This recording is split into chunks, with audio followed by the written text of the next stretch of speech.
સંચારની લાક્ષણિકતાઓ characteristic of the communication.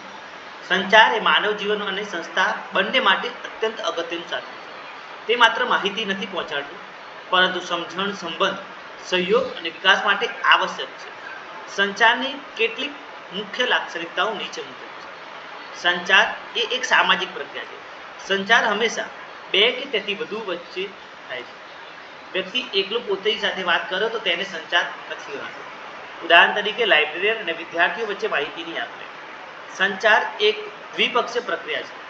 પ્રેષક અને પ્રાપક બંને જરૂરી છે. માત્ર સંદેશ મોકલવાથી કામ પૂરું થતું નથી. પ્રાપક તેને સમજે એ પણ જરૂરી છે. ઉદાહરણ તરીકે વિદ્યાર્થી લાઇબ્રેરીના નિયમોને સમજે તો જ સંચાર સફળ ગણાય. સંચારમાં સંદેશ કેન્દ્ર સ્થાન પર છે. કોઈ પણ સંચારનો મુખ્ય ભાગ મેસેજ છે. જો સંદેશ સ્પષ્ટ અને અર્થસભર ન હોય તો સંચાર નિષ્ફળ બને છે. ઉદાહરણ તરીકે પુસ્તક જલ્દી પરત કરો કરતાં પુસ્તક 30 સપ્ટેમ્બર સુધી પરત કરો એ વધુ અસરકારક છે. સંચારમાં માધ્યમ જરૂરી છે. સંદેશ પહોંચાડવા માટે માધ્યમની જરૂરિયાત છે. મૌખિક, લેખિત, ઇલેક્ટ્રોનિક કે દ્રશ્ય પરિસ્થિતિ પ્રમાણે માધ્યમ પસંદ કરવું જોઈએ. ઉદાહરણ તરીકે લાઇબ્રેરીમાં નોટિસ બોર્ડ તથા ઈમેલ દ્વારા મેસેજને મોકલે. સંચારમાં પ્રતિસાદ અનિવાર્ય છે. ફીડબેક વિના સંચાર અધૂરો છે. પ્રાપકનો પ્રતિભાવ બતાવે છે કે સંદેશ યોગ્ય રીતે સમજાયો છે કે નહીં. ઉદાહરણ તરીકે વિદ્યાર્થી લાઇબ્રેરી પૂછે છે કે શું હું પુસ્તક એક અઠવાડિયું વધારે રાખી શકું. સંચાર એ સતત પ્રક્રિયા છે. સંચાર એક વખત જઈને અટકતું નથી. માણસ પોતાના જીવનભરમાં સંચાર કરતો રહે છે. ઉદાહરણ તરીકે શિક્ષક રોજ વર્ગમાં વિદ્યાર્થીઓ સાથે સંચાર કરે છે. સંચાર એ ગતિશીલ છે. સંચાર ક્યારેય સ્થિર નથી રહેતો. તે હંમેશા પરિસ્થિતિ મુજબ બદલાય છે. ઉદાહરણ તરીકે લાઇબ્રેરીમાં પહેલાં નોટિસ બોર્ડ દ્વારા માહિતી આપવામાં હતી, તો વોટ્સએપ તથા ઈમેલ દ્વારા આપવામાં આવે છે. સંચારમાં અવરોધ આવી શકે છે. નોઇઝ એટલે કે અવરોધ કે વિઘ્ન જે સંદેશને અસર કરે છે.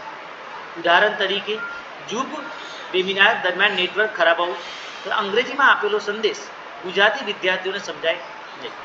સંચાર હેતુપૂર્વક હોય છે. દરેક સંચારનો કોઈ ચોક્કસ હેતુ હોય છે. માહિતી આપવી, સમજાવવી, પ્રેરિત કરવું કે મનાવવું.